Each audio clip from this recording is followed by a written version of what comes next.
Saudaraku, Wakil Ketua 1 DPRK Aceh Tengah Edi Kurniawan melihat langsung kondisi jalan yang rusak parah di Kecamatan Jagung Jeget, Kabupaten Aceh Tengah pada Minggu 26 Maret 2023. Hal itu dilakukan Edi Kurniawan untuk menanggapi langsung permintaan warga terkait perhatian terhadap jalan tersebut. Setelah melihat kondisi jalan tersebut, Wakil Ketua 1 DPRK Aceh Tengah itu merasa prihatin dengan kondisi jalan itu. Selanjutnya, Edi Kurniawan akan menghubungi pihak terkait untuk dapat mencari solusi terkait perbaikan jalan tersebut. Ia juga meminta maaf kepada warga Jagung Jeget karena awalnya ia mengira jalan tersebut milik pemerintah provinsi setelah ditinjau langsung bahwa jalan tersebut tanggungan jawab dari pemerintah daerah Aceh Tengah. Diketahui, berita sebelumnya jalan rusak dan berlubang di jalan lurus Kampung Paya Dedep menuju Kampung Gegaram kerap memakan korban. Berdasarkan Undang-Undang Nomor 22 Tahun 2009, Pasal 273 Ayat 1 Undang-Undang LLAJ berbunyi, tiap penyelenggara jalan yang tidak dengan segera dan patut memperbaiki jalan yang rusak yang mengakibatkan kecelakaan lalu lintas sebagaimana dimaksud dalam Pasal 24 Ayat 1, sehingga menimbulkan korban luka ringan ataupun kerusakan kendaraan atau barang dipidana dengan penjara paling lama 6 bulan, denda paling banyak 12 juta rupiah. Dari Aceh Tengah, Romadani, Tribun Gayo.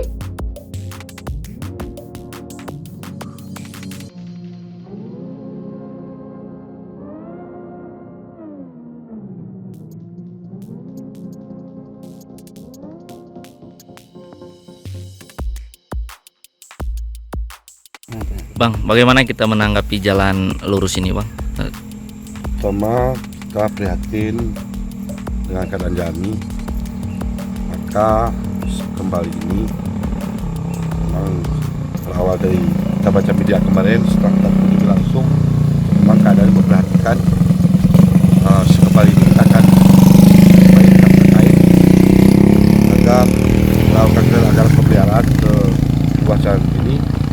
Mungkin selama ini kami selaku rakyat siap untuk memahami, kami berpikiran selama ini bahwa ruas ini adalah tanggung jawab provinsi, rupanya ada kewenangan di kabupaten. Hasil kembali ini kami akan menjadi dinas BPR untuk memperhatikan di Badan.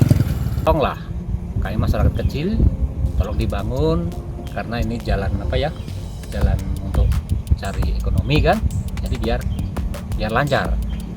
Itu aja yang kami minta, biar bagus jalannya pokoknya. Selama ini kesulitannya apa, Pak, kalau dengan kondisi jalan seperti ini? Ya, kesulitannya banyak. Kadang-kadang pas ada datang air, kita bawa dari kebun, bawa entah rumput, entah apa kan. Tahu-tahu kita masuk ke lubang ini. Sering kawan-kawan kita jatuh.